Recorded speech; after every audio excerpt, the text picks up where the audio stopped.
Jsem Klárka, je mi 13 let a mám alopecii areata universalis. Jmenuji se Jakub Hejný, je mi 9 let, má alopecie se jmenuje universalis. Jmenuji se Štěpánka, je mi 48 let, mám alopecii universalis. Jmenuji se Věla, je mi 8 let a mám alopecii jménem areata universalis. Jsem Jitka, mám 48 let, mám alopecii universalis a obočí mám vytetované.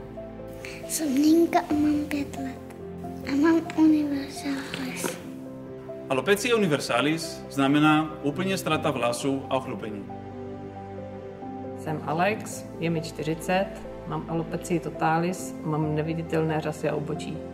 Alopecia totalis znamená úplně ztráta vlasů.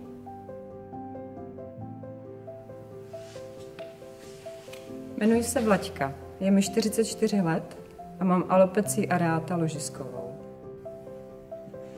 Jmenuji se Kateřina, je mi 47 let, mám ložiskovou alopecii a kérku. Alopecia ložisková znamená ztráta vlasů v koleckách. Volám sa Jozef Karvahy, mám 49 rokov a mám alopeciu areata androgenetickú.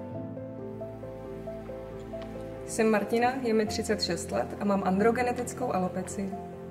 Androgenetická alopecie znamená postupně padání vlasů u muž a u žen, podmíněna hormonální nerovnováhou. Jmenuji se Barča, je mi 20 let a mám alopecii reticularis. Alopecia reticularis znamená sykovitá ztráta vlasů. Čau, já jsem Jindra, je mi 10 let a moje alopecie se jmenuje ofiáza. Jmenuji se Alice, je mi 55 roků, mám alopecii ofiázu, permanentní make-up a kérku. Alopecia ofiazis je vypadávání vlasů v charakteristickém pasu podél vlasové linie.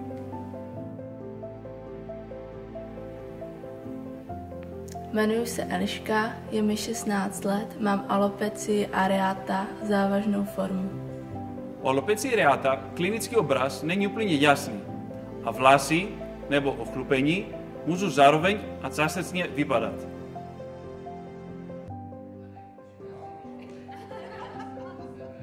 Nesmíte zoufat, jenom doufat, protože máme novou léčbu a budoucnost patří ke alopecii areata.